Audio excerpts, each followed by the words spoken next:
Natasha from Croatia with a story of how love saved lives in a village by my mom and grandma. Mom was unique, often acting strangely. For example, after a lady said my long auburn hair could make me a model, Mom cut it short at home, saying, short hair suits you better. And when I watch Disney movies, she'd remind me, real life isn't a fairy tale. If you find Prince Charming, run the other way. Grandma said Mom turned bitter after my dad left when she was pregnant. He vanished with his secretary, breaking all his promises. I always watched Disney movies at my best friend Tanya's house, as she found Mom's overreactions funny. Tanya would joke, I'll hide your Romeo when you find him. Life wasn't too bad, but I struggled with one thing. While others had dreams and goals, I had no idea what my passion was. I tried everything, kayaking, pottery, video games, but nothing stuck. I thought I'd never have one fixed goal in life until one day in 10th grade, we went on a school trip to the dam in the gorge. It was really big and cool. While our teacher talked about how it worked, I saw Tanya sneaking down a hallway. I followed her and found her in a room, spraying black paint on computer screens. Tanya, what are you doing? Before Tanya could reply, we heard voices nearby. She grabbed my hand and we dashed to the emergency exit. Oh, that was close. But why did you do that? They'll just replace those screens and you could get in trouble. It's because of what the dam's doing to nature. It's hurting the fish, and many villages were flooded for this to be built. I had no idea you were so involved in this. Yeah, I'm in an activist group now. We're trying to fix things. Come to our next meeting? I wasn't sure at first, but going to that meeting really opened my eyes. Our beautiful valley had changed so much because of the dam. I got involved with the activist group, handing out flyers and collecting signatures to take down the dam. It was tough, but it felt right, like I was finally doing something important. Then, Tanya told me she was leaving for Los Angeles with her dad for a month. Before she left, she handed me a key and a uniform for a risky plan. Don't ask me how I got them. We're gonna make a real difference, Natasha. Just go to the control room at the dam's office, upload this virus to shut down the dam temporarily. Nervously, I agreed. Dressed in a personnel uniform, I used the key to enter the control room. Suddenly, I heard someone walking toward the control room and I hid, only to see a guy from school named Luca. I jumped out of my hiding spot. Luca, what are you doing here? Oh, I'm just looking for my wallet.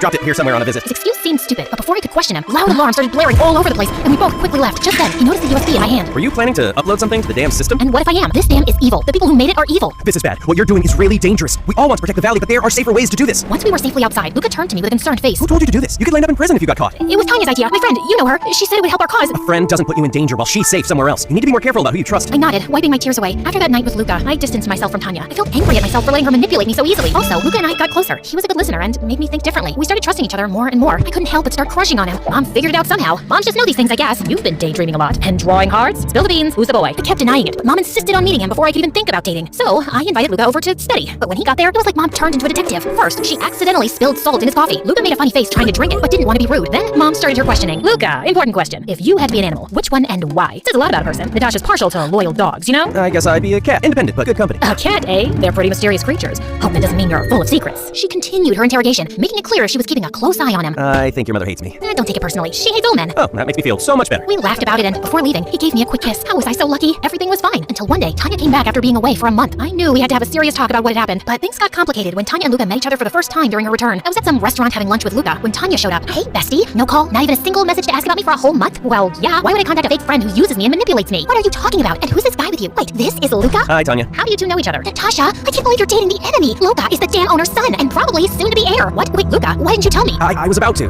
Didn't know how to bring it up, really. Especially since you were convinced my father and his company are so evil. 'Cause they are. Oh, please, Tanya. Have you ever told your bestie why you want to shut the plant down so much? At least Natasha really cares about nature, while you only want revenge for your father. Natasha, hear me out. Before his new business, Tanya's father was a competitor with mine. He lost the project years ago, and since then, his family has tried everything in their power to ruin our lives. The activist group is just the latest scheme. You know what? Yes, it started as revenge, but now I really care. Also, aren't you gonna tell Natasha that you're building a new dam? You're going to evacuate her house and the valley's people's houses to build it? No, it's not yet final. Wow. Oh my god. One friend manipulates me, and the other lies to me? You both are unbelievable. Just stay away from me. No, wait. Don't listen to her, Natasha. I just left, and that night I blocked them everywhere. My trust in both Tanya and Luca was shattered, leaving me feeling betrayed and alone. Sitting at the kitchen table, I poured out my heart to Mom. She listened with a mix of anger and sadness. Natasha, you can either cry over this mess or stand up and fight. Use what you know about Tanya and Luca. Find out more about this new dam. We need information to stop it. Her suggestion hit me hard. Knowing how weird Mom was, it was the last thing I expected her to say. Okay, Mom, I'll do it. So the next day, I decided to meet Luca at a cafe. Luca, I'm sorry I yelled at you the other day. I'm here to give you another chance. Really? That means a lot. I still care about you, Natasha. There's one thing though. The new dam project needs to stop. Can you help with that? I wish I could, but I can't stop the dam. What if I get you a new house in town? A new house? It's our home and valley at stake, not just a house.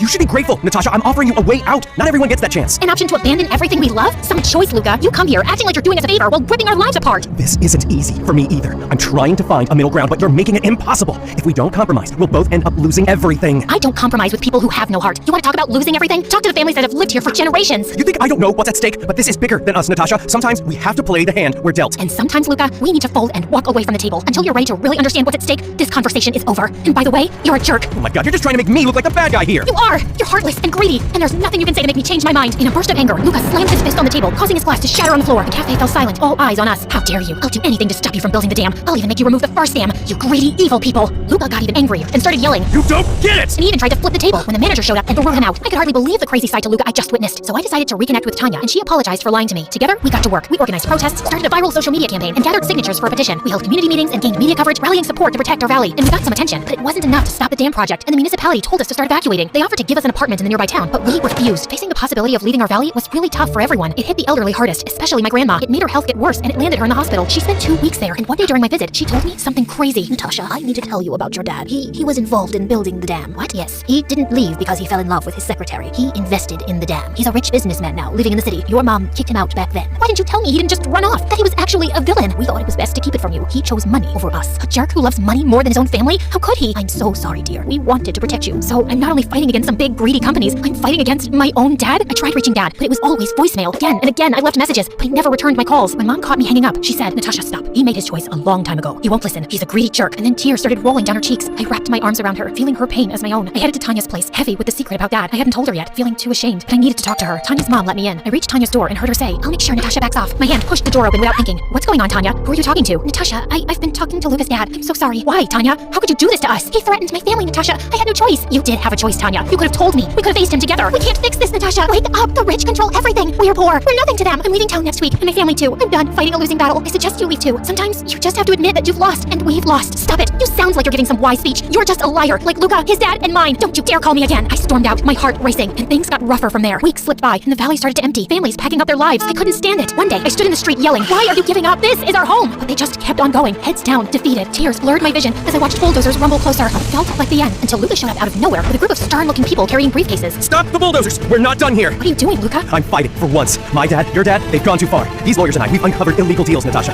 We are saving the valley. You're serious about this? I've been feeling so torn up about it. At the restaurant, I was just trying to get you to move away from this whole situation before you found out how deep your dad was involved. I knew that would only cause you pain. I'm sorry I overreacted that day, and I thought we would never win this fight, but now we can. By the authority of these documents, any further construction is illegal. Cease operations immediately. The bulldozer's engine cut off, and everything was quiet for a second. Then, all around, people burst into cheers and applause. People were laughing and crying with joy around us. We had actually won. We had saved our home. I ran to Luca and hugged him so hard we almost fell over. I let go of my anger at Tanya. She was my friend, and I knew she felt trapped by the situation. As for Dad, nope, I never saw him, and I never wanted to. I just hoped that he would face justice for his crimes one day.